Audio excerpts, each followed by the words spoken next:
ব্রজ বৃন্দাবন শেশ্বরী রত্নবেদী রত্ন সিংহাসনার সুগুরু পদ্ম করিয়া নাম সংকীর্তন করেন নরোত্তম দাস। নমস্কার বন্ধুগণ, আমার অমানিভাব মুখার্জি ব্লগ হরিকথা চ্যানেলে তোমাদেরকে সবাইকে স্বাগত। তোমাদের সকলের মঙ্গল হোক। তোমরা সবাই পরিবার পরিজন নিয়ে ভগবান শ্রীকৃষ্ণের কৃপায় সুরক্ষিত থাকো এই কামনা করি। আমি ভগবানের নাম ভাগবত কথা বলবো। গুরুর ব্রহ্মা গুরুর বিষ্ণু গুরুদেব মহেশ্বর গুরুরেব পরম ব্রহ্ম তস্মৈ শ্রী গুরবে নমঃ। অখণ্ডমণ্ডলাকারং ব্যক্তমেন চরাচরং তৎপদং দর্শিতমেন তস্মৈ শ্রী গুরবে নমঃ।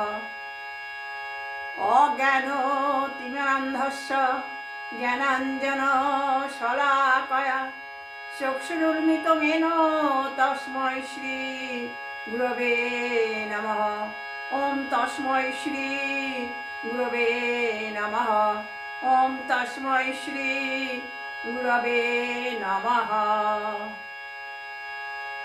জয় শ্রীকৃষ্ণ চৈতন্য প্রভু নিত্যানন্দ শ্রী অদ্বৈত গদাধর শ্রীবাসাদি গৌর ভক্তবৃন্দ।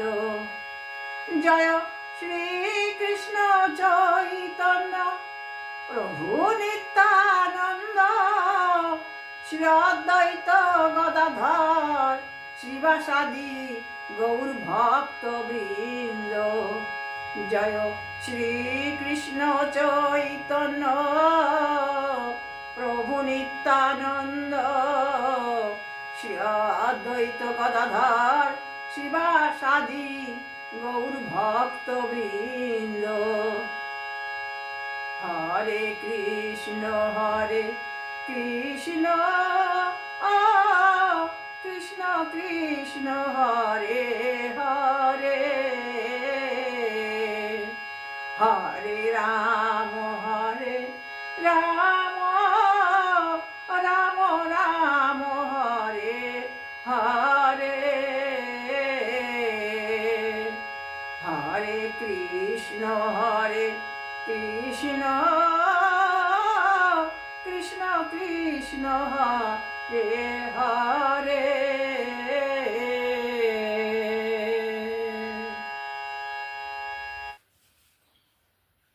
বন্ধুগণ,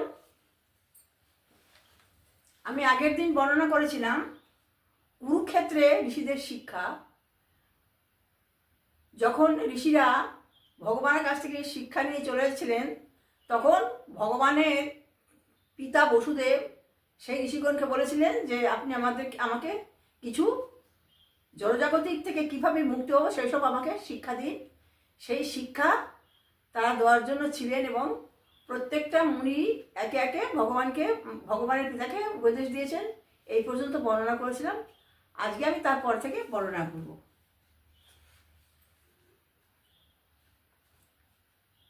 সুখদেব গোস্বামী ঋষিদের এই সকল কথা শ্রবণ করার পর মহামনা বসুদেব ভূমিতে তার মস্তক অবনত করে প্রণাম করলেন এবং তাদের স্তুতিপূর্বক তাদেরকে পুরোহিত হওয়ার জন্য অনুরোধ করলেন। এবার তারা যাবে কি, এবার সে যজ্ঞ করবে। তখন যখন মুনি ঋষিরা এভাবে বললেন, তখন তিনি ভূমিতে মাথা নত করে তাদের প্রণাম করলেন এবং বললেন যে আপনারা আমার পুরোহিত হবেন, আপনারা এখন থাকুন। হে রাজন, এইভাবে তার দ্বারা অনুরুদ্ধ হয়ে ঋষিগণ পবিত্র ভূমি কুরুক্ষেত্রে শাস্ত্রীয় বিধান অনুসারে সর্বোত্তম ধর্মীয় ব্যবস্থাপনার সঙ্গে ধার্মিক বসুদেবকে অগ্নিযজ্ঞ সম্পাদনে নিয়োজিত করলেন। বলছেন এরপরে কি করলো তারা সব রইল এবং তারা পবিত্র ভূমি কুরুক্ষেত্রে শাস্ত্রীয় বিধান অনুসারে সর্বোত্তম ব্যবস্থাপনার সঙ্গে ধার্মিক বসুদেবকে অগ্নি যজ্ঞ করার জন্য নিয়োজিত করলেন। এবার ঋষিগণ বসুদেবকে অগ্নিযজ্ঞ করার কথা বলছেন। সুখদেব গোস্বামী পরীক্ষিত মহারাজকে বলছেন, তিনি বলেন, হে মহারাজ পরীক্ষিত, মহারাজ বসুদেব যখন যজ্ঞে দীক্ষিত হওয়ার জন্য প্রবৃত্ত হলেন, তখন বৃষ্ণিরা স্নানের পর সুন্দর বস্ত্র পদ্মমালা পরিধান করে সেই দীক্ষা মণ্ডপে আগমন করলেন। বলছে ভগবানের পিতা বসুদেব যখন যজ্ঞের আগে যজ্ঞে দীক্ষিত হওয়ার জন্য প্রবৃত্ত হলেন, তখন বৃষ্ণিরা স্নান করলেন এবং তাকে উত্তম মালা এবং উত্তম বস্ত্র পরিধান করিয়ে সেই দীক্ষা মণ্ডপে তাকে নিয়ে গেলেন। অন্যান্য সুঅলঙ্কৃত রাজারাও সুন্দর বস্ত্রে সুশোভিত ও কণ্ঠে নিষ্ক ধারিত করে আনন্দিত সকল মহিষী সহ আগমন করে, এবং আরও যে রাজারা ছিল তারাও সব মাল্য বস্ত্র অলঙ্কারে সুশোভিত হয়ে তাদের মহিষীগণ সহ সেখানে গমন করলেন। রানীরা চন্দন অনুলেপন করেছিলেন এবং পূজার সমস্ত দ্রব্য সমূহ বহন করেছিলেন। রানীরা সমস্ত তারা চন্দন লেপন করেছিলেন এবং তারা সমস্ত পূজার দ্রব্য নিজেরাই বহন করছিলেন। মৃদঙ্গ, পটহ, শঙ্খ, ভেরি, আনক অন্যান্য বাদ্যযন্ত্র ধ্বনিত হলো।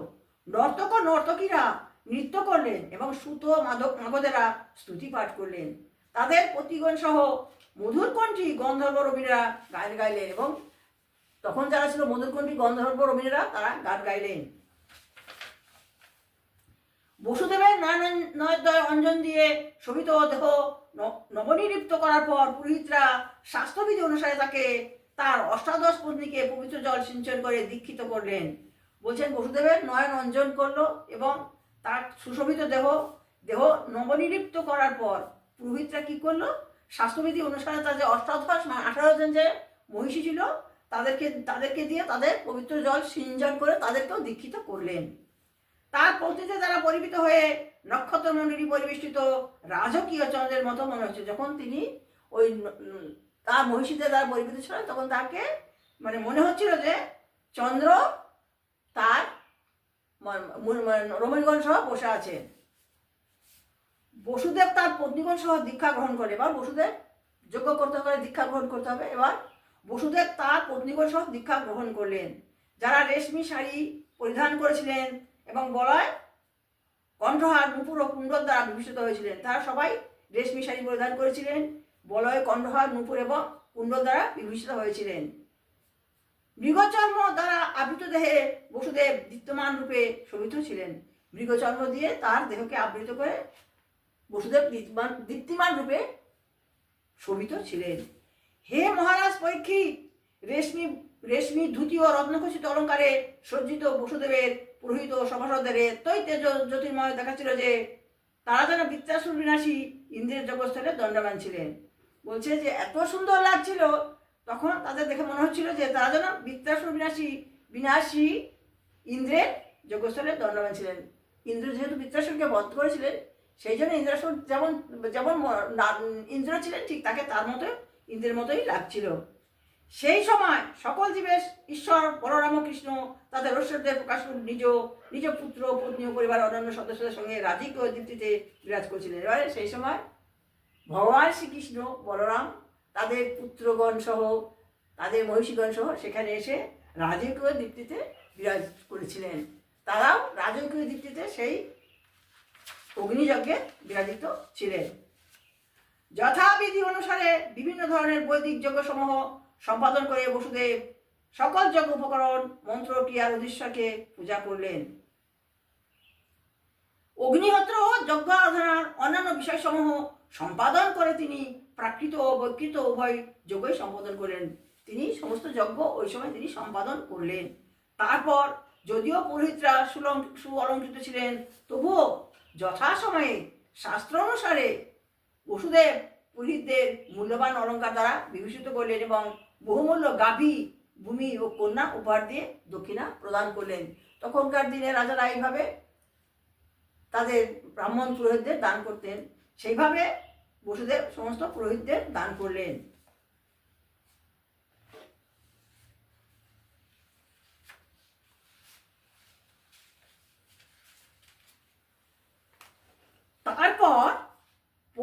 সংযাজ ও অবভৃত্ত কর্ম সম্পাদন করার পর সেই মহান ব্রাহ্মণ ঋষিরা যজমান বসুদেবকে অগ্রবর্তী করে ভগবান পরশুরামের হ্রদে স্নান করলেন। এবং তারা যখন ওরা আগে গেলেন, তারপর ওনাকে দিয়ে সেই পরশুরাম হ্রদে চান করলেন। পবিত্র স্নান সম্পূর্ণ হলে বসুদেব তার পুত্রদের সঙ্গে পেশাদার স্তুতি পাঠকদের পরিধেয় বসন প্রদান করলেন।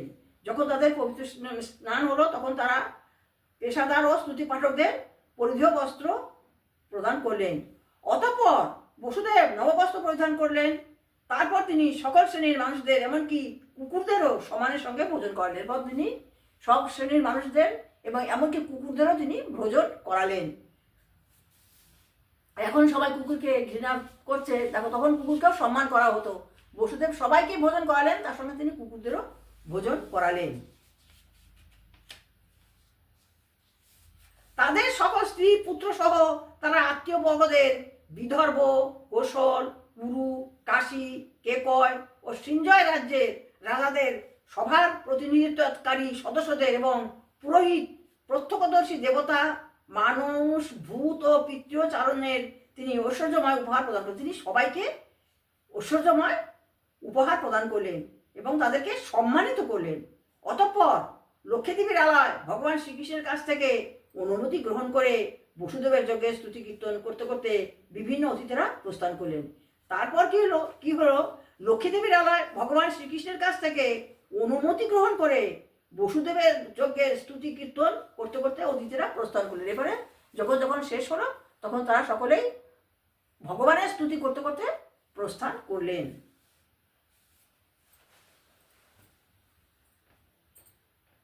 বন্ধুগণ, আমি আমার এই যে কুরুক্ষেত্রের ঋষিদের শিক্ষা আমি আজকে এখানে শেষ করলাম। ভগবানের পিতা বসুদেব যজ্ঞ করলেন। যজ্ঞ করার পরে তিনি যা ছিল কাজকর্ম সমস্ত কিছু সম্পাদন করলেন এবং প্রত্যেকেই যে যার আলয়ে প্রস্থান করলো। আমি আজকে এইটুকু বর্ণনা করলাম। পরবর্তী ভিডিওতে পরবর্তী অংশ বর্ণনা করব। তোমাদের সকলের মঙ্গল হোক। তোমরা সবাই পরিবার পরিজন নিয়ে সুস্থ থাকো, সুখে থাকো, আনন্দে থাকো। ভগবান শ্রীকৃষ্ণ তোমাদের সকলকে রক্ষা করুন। ওম হরি ওম তৎসৎ। ওম হরি ওম তৎসৎ। ওম হরি ওম তৎসৎ।